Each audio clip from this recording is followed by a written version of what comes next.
For more than 3 decades, I walked the corridors of the Western military-industrial complex.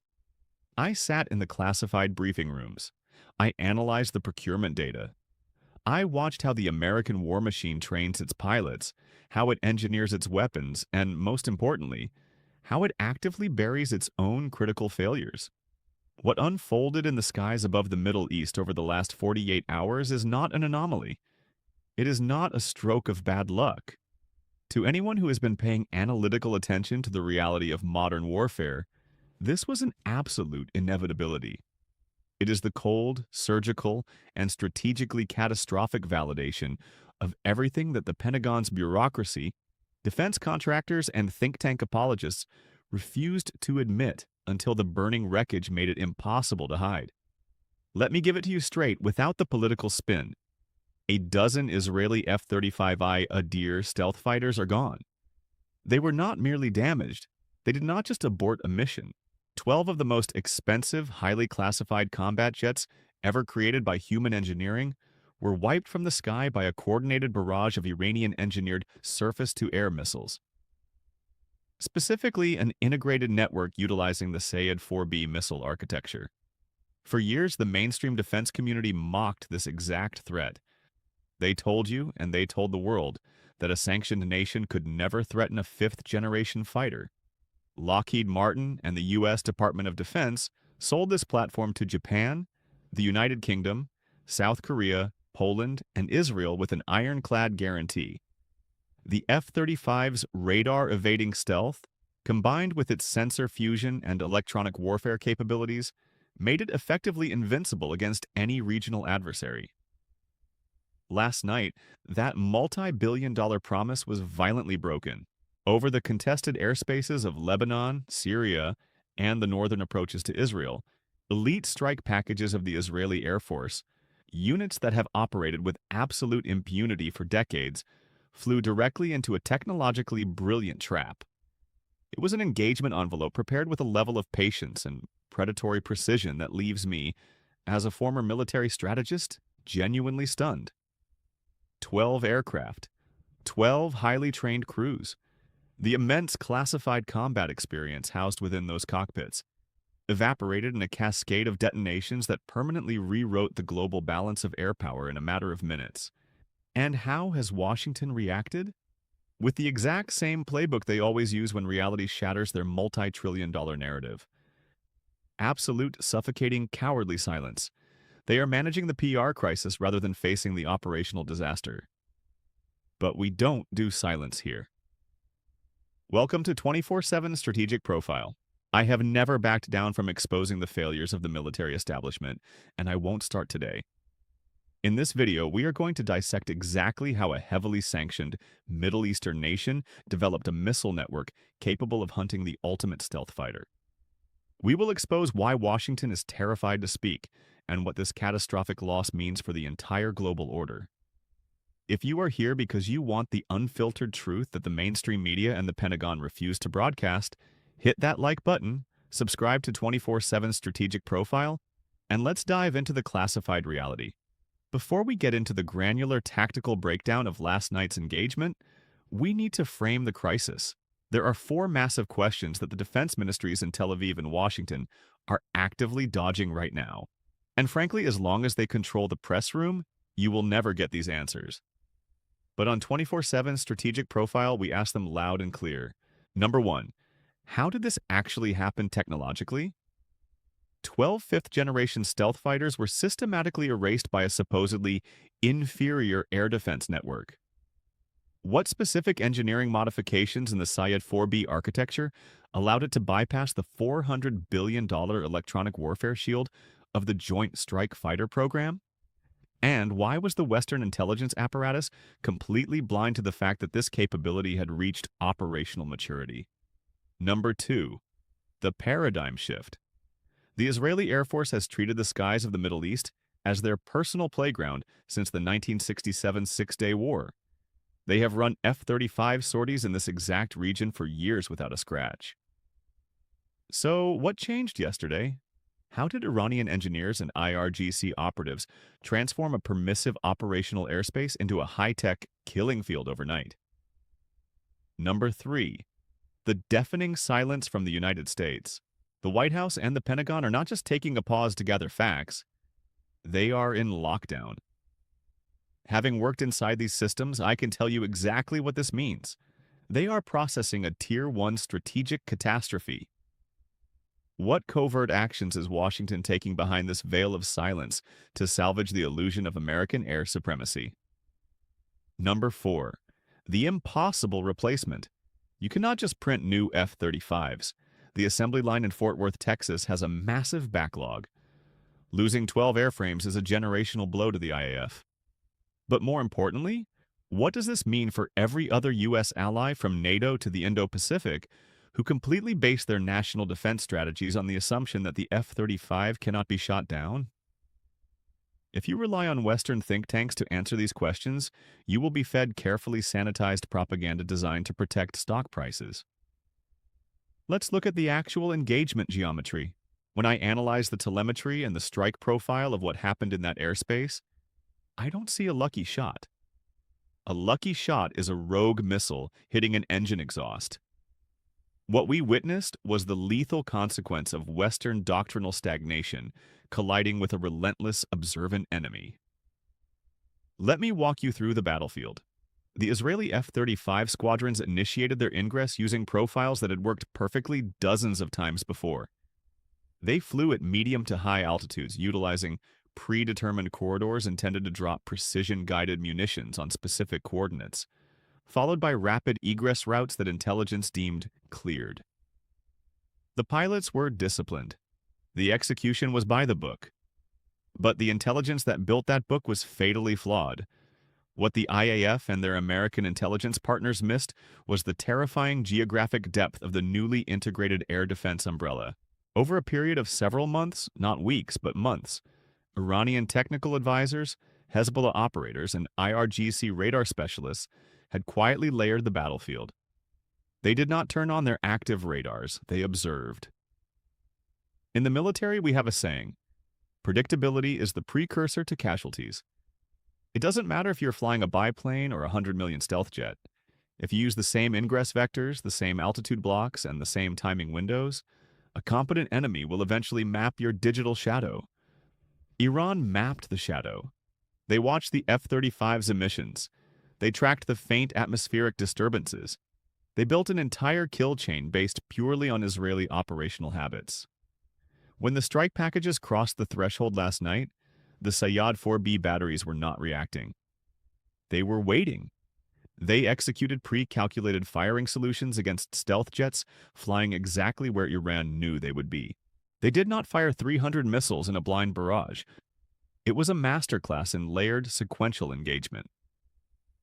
As the lead elements of the F-35 formation hit the outer engagement zone and suddenly found themselves under lock, the formation had to react. They initiated evasive maneuvers and deployed electronic countermeasures, but by doing so, they bled their kinetic energy and compromised their stealth geometry for the trailing aircraft.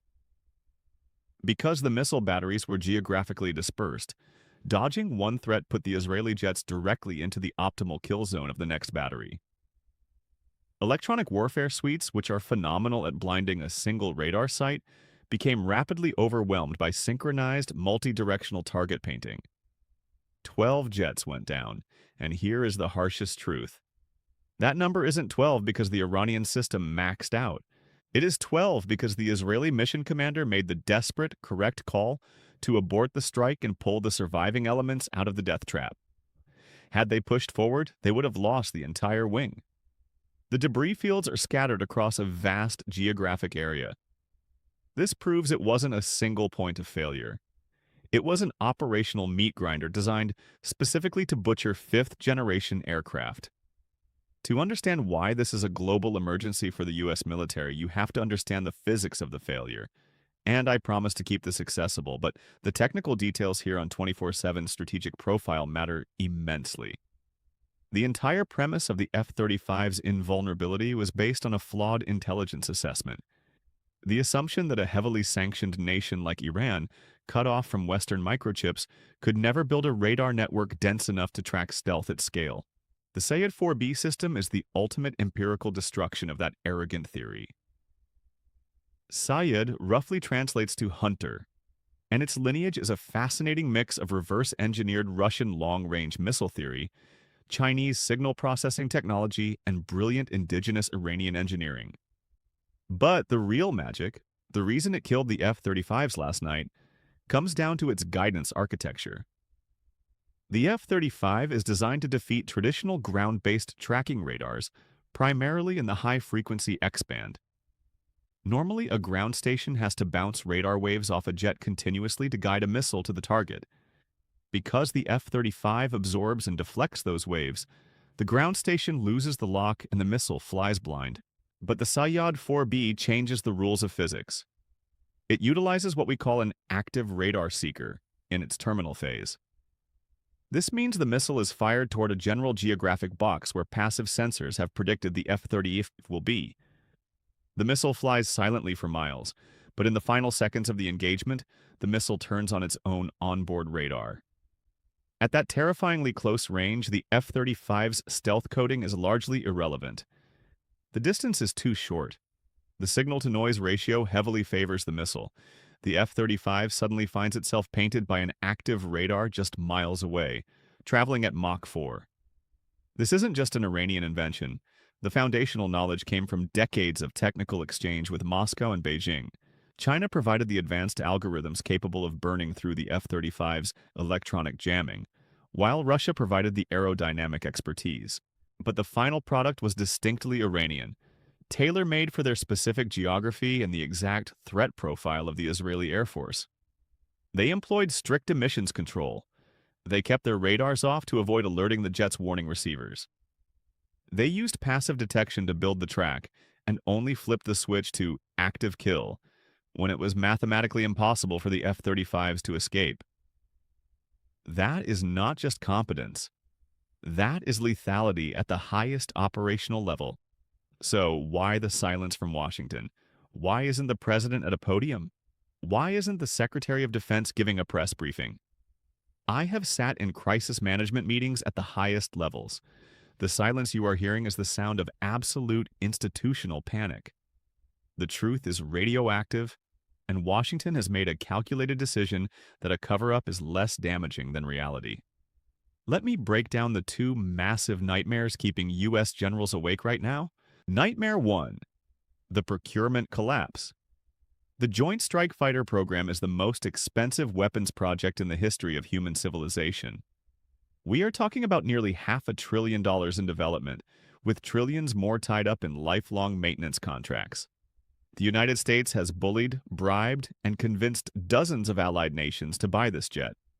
If the Pentagon openly admits that a Middle Eastern nation, under severe economic sanctions, just swatted 12 of them out of the sky using domestic missiles, the political fallout is apocalyptic. Tomorrow morning, the Defense Minister of Japan will face a furious parliament. Politicians in Australia, the UK, and Poland will demand to know why they are spending billions of taxpayer dollars on a jet that cannot survive a contested airspace. The stock prices of major defense contractors would crater. Nightmare 2. The death of global deterrence. This is far more dangerous. The entire global security architecture of the United States rests on the threat of uncontested air supremacy. It is the big stick. If adversaries know the F-35 can be destroyed, deterrence vanishes. Planners in Beijing, Moscow, and Pyongyang are currently rewriting their war books based on the empirical data generated last night. So what is the U.S. actually doing while the public gets silence? 3 things. First, an emergency forensic analysis of the telemetry to figure out how the Iranians beat their jamming pods. Second, a desperate acceleration of software patches for the F-35 fleet worldwide. Third, highly tense secret meetings with Tel Aviv to try and replenish their lost capabilities without starting World War III. And don't be fooled by the deployment of U.S. Navy carrier strike groups to the region. That is pure theater. It is a floating symbol designed to look tough for the cameras. The Pentagon knows full well they cannot use those carriers to strike the Iranian mainland without triggering a regional conflagration that the current political administration has absolutely no stomach for. Iran calculated that America would blink, and America blinked. I want to talk about the psychological aspect of warfare, something that tech-obsessed Western generals often forget. The greatest threat to a nation isn't the size of its enemy's GDP. It is an enemy possessing absolute clarity of purpose, combined with unbreakable patience. For 40 years, the West has sanctioned Iran, assassinated its top scientists, launched cyber attacks against its centrifuges, and applied maximum pressure to force a regime collapse. It didn't work. Instead of collapsing, it forged an incredibly hardened, self-reliant defense industrial base. The Sayyad-4B is the offspring of that pressure. Iran possesses a generational patience that democracies driven by 4-year election cycles simply cannot comprehend. Meanwhile, inside Israel, a foundational social contract has just been ripped to shreds. The premise of the Israeli state is that its supreme military edge will always protect its citizens. The Air Force is the crown jewel of that promise. Today, the IAF leadership is paralyzed by operational uncertainty. Every pilot walking out to the tarmac tomorrow knows that the sky is no longer theirs. That psychological paralysis is a strategic victory for Iran that cannot be quantified in dollars. But the ripple effects of this night extend far beyond the borders of the Middle East. If you are watching this on 24/7 Strategic Profile, you know we look at the macro geopolitical board. The era of uncontested American power projection ended last night. Do you think the Kremlin isn't dissecting every frame of data from this shootdown? Russia's S-400 and upcoming S-500 systems are significantly more advanced than the Iranian missiles used last night. Russian commanders fighting in Eastern Europe will immediately integrate these anti-stealth tactics into their doctrine against NATO. Look at the Indo-Pacific. The People's Liberation Army in China has spent billions developing anti-access, area denial, A2AD networks. In any future conflict over Taiwan or the South China Sea, American war plans rely entirely on the F-35 penetrating Chinese airspace. Last night, Beijing received ultimate confirmation that their integrated air defense theories are correct. The blueprint to kill the F-35 works. And pity the defense planners in the Gulf states, Saudi Arabia, and the UAE, who have spent vast fortunes buying American Patriot and THAAD systems, believing American tech was an impenetrable shield. Last night proved that the shield is cracked, and their primary regional rival holds the hammer. The transition to a multipolar military world isn't happening slowly. It isn't a theoretical paper published by a university. It arrived last night, violently in the burning wreckage of 12 fifth-generation fighters scattered across the Middle Eastern desert. The establishment in Washington now faces a historic choice. They can do what is painful, admit the vulnerability, overhaul the corrupt procurement system, and fundamentally change how they project power. Or they can do what they usually do, hide behind classified redactions, protect Lockheed Martin's stock, and send more pilots into compromised airspace. Based on my decades of experience, they will choose the cover-up. But reality doesn't care about press releases. Reality is 12 destroyed F-35s. The era of assumed stealth survivability is dead.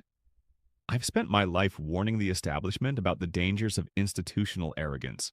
I warned them that adversaries were watching, learning, and adapting, while we grew fat and complacent on contractor promises. Last night, the enemy proved me right in the most devastating way possible. What do you think Washington will actually do? How will the rest of the world react now that the ultimate weapon has been proven mortal? I want you to drop your strategic analysis in the comments below. We read them, and this community is where the real intelligence gathering happens. If this deep dive gave you the unvarnished, unfiltered reality that the mainstream media is terrified to report, make sure you share this video, hit that like button, and subscribe to 24/7 Strategic Profile.